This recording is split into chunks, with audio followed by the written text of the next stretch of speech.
Video शुरू करें इससे पहले हमें सब्सक्राइब जरूर कर ले, जिससे पूरा वीडियो देख सके। आज का वीडियो है मोनालिसा और महाकुंभ के रहस्यमयी आतंक का। आपने कभी सोचा है कि महाकुंभ जैसे मेले में भी ऐसा डरावना रहस्य छिपा हो सकता है जो आपके होश उड़ा दे? इस वीडियो को अंत तक देखें और खुद फैसला करें कि क्या आप भी इस रहस्य का हिस्सा बन सकते हैं। इस खौफनाक यात्रा की कहानी को अपने दोस्तों के साथ शेयर करें और देखिए कौन इसे पूरा देखने की हिम्मत जुटा पाता है। आज हम आपको बताते हैं मोनालिसा और महाकुंभ के रहस्य की सच्चाई। एक सांपित आत्मा का आतंक जो आज भी कुंभ के हर मेले में आतंक का प्राय बना हुआ है।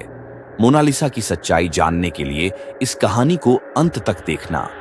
मोनालिसा नाम की एक 21 साल की साहसी और जिज्ञासु लड़की, जिसने पत्रकारिता में नाम कमाने के सपने देखे थे।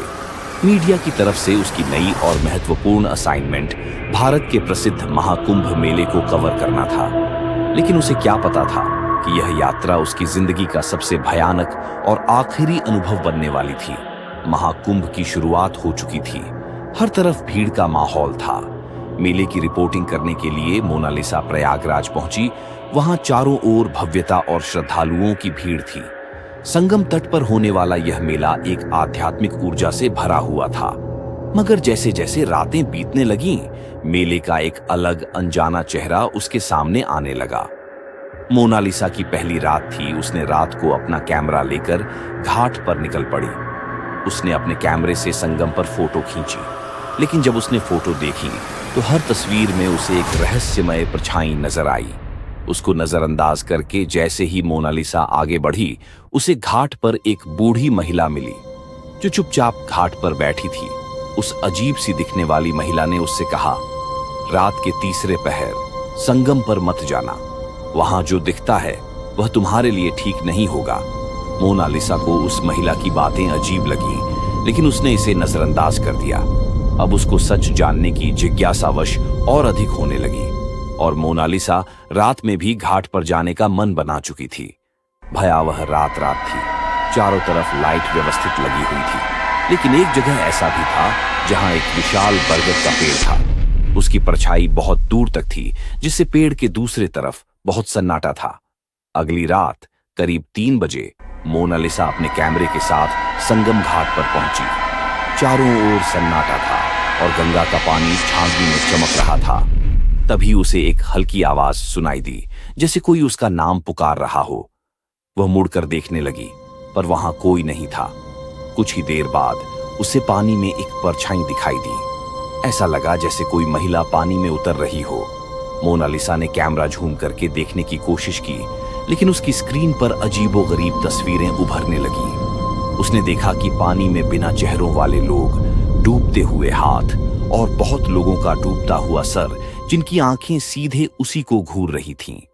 तभी मोनालिसा को अचानक लगा कि कोई उसके पीछे खड़ा है। जब उसने पलटकर देखा तो वहां कोई नजर नहीं आया, लेकिन एक परछाई जरूर थी। जैसे ही मोनालिसा ने आगे देखा, अब तो वहां वही बूढ़ी महिला खड़ी थी जो दिन में उसे चेतावनी दे रही थी।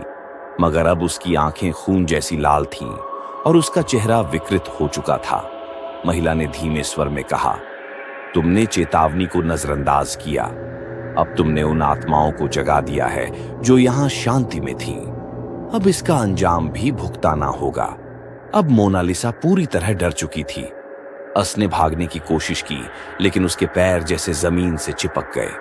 चारों तरफ से उसे घेरने वाली आवाजें और परछाइयां उसे अपनी ओर खींचने लगी। मोनालिसा ने चिल्लाने की बहुत कोशिश की, लेकिन जुबान से आवाज बाहर नहीं निकली।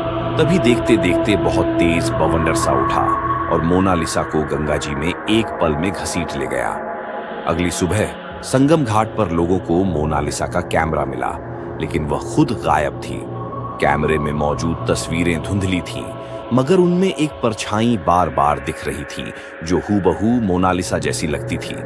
लोग कहते हैं कि वह बूढ़ी महिला दरअसल एक प्राचीन आत्मा थी जो उन आत्माओं की रखवाली करती थी जो कुंभ मेले के दौरान संगम में बलि दी गई थीं। जो भी उसकी चेतावनी को अनसुना करता, वह कभी वापस नहीं लौटता। आज भी मोनालिसा महाकुंभ के हर मेले में घूमती हुई मिलती है। जो हमेशा की तरह चर्चा का विषय बनी रहती है। अगर आप महाकुंभ के दौरान रात के तीसरे पहर संगम घाट पर जाते हैं तो आपको एक लड़की की चीखें सुनाई दे सकती है।